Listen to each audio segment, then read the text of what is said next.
Syria में Islamic state यानी ISIS ने अमेरिकी सेना को निशाना बनाते हुए एक जानलेवा हमला किया है। जी हाँ, इस हमले में अमेरिकी सैनिकों के साथ साथ एक अमेरिकी नागरिक की भी मौत हो गई है। घटना के बाद अमेरिका में हड़कंप मच गया है, जिसके बाद राष्ट्रपति डोनाल्ड ट्रंप ने साफ शब्दों में चेतावनी देते हुए कहा है कि इसका जवाब बहुत कड़ा और निर्णायक होगा।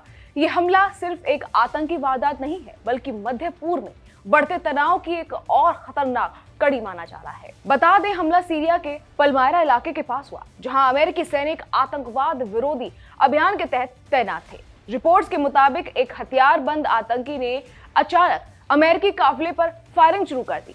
इस गोलीबारी में 2 अमेरिकी सैनिकों और एक अमेरिकी नागरिक की मौके पर ही मौत हो गई, जबकि कई बाकी सैनिक गंभीर रूप से घायल हो गए।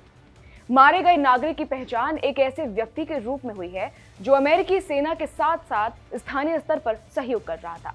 हमले के तुरंत बाद अमेरिकी और सहयोगी सेनाओं ने जवाबी कार्रवाई करते हुए हमलावर को भी मार गिराया। अमेरिकी सेना और रक्षा अधिकारियों का कहना है कि इस हमले के पीछे आईएसआईएस से जुड़ा हुआ एक आतंकी था। भले ही आतंकी संगठन ने अब तक आधिकारिक रूप से इसकी जिम्मेदारी ना ली हो, लेकिन खुफिया एजेंसियों और सैन्य जांच में ये साफ हो गया है कि ये हमला उसी आतंकी नेटवर्क का हिस्सा था जो पिछले कुछ सालों से छिपकर दोबारा सिर उठाने की कोशिश कर रहा है। ये घटना इस बात का सबूत मानी जा रही है कि आईएसआईएस भले ही कमजोर पड़ा हो, लेकिन पूरी तरह खत्म नहीं हुआ है।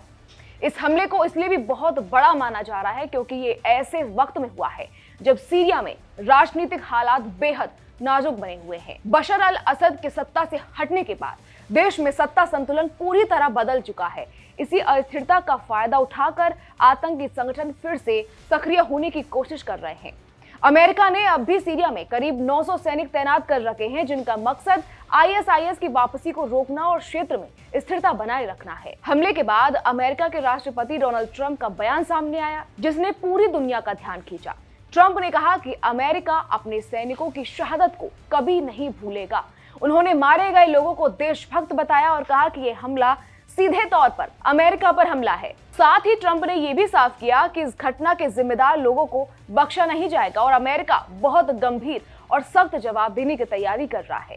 कोई शक नहीं कि आने वाले दिनों में सीरिया में अमेरिकी सैन्य कार्रवाई और तेज हो सकती है। पेंटागन और व्हाइट हाउस दोनों ही इस हमले को लेकर लगातार बैठकें कर रहे हैं। वहीं रक्षा विशेषज्ञों का मानना है कि अमेरिका सीमित लेकिन सटीक सैन्य कार्रवाई कर सकता है, जिसमें हवाई हमले, आतंकी ठिकानों को निशाना बनाना या विशेष बलों के ऑपरेशन शामिल हो सकते हैं। हालांकि अभी तक किसी भी कार्रवाई की आधिकारिक घोषणा नहीं की गई है, लेकिन माहौल से साफ दिख रहा है कि अमेरिका चुप बैठने वाला नहीं है।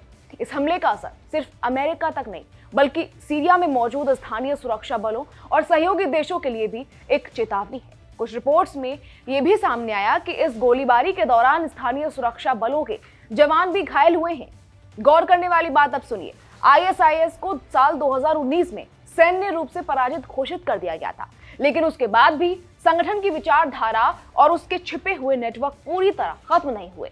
फिलहाल पूरी दुनिया की नजरें अब इस बात पर टिकी हैं कि अमेरिका क्या करने वाला है। खैर, ये तो आने वाला वक्त ही बताएगा, लेकिन इतना तो तय है कि अमेरिका चुप तो नहीं बैठने वाला है।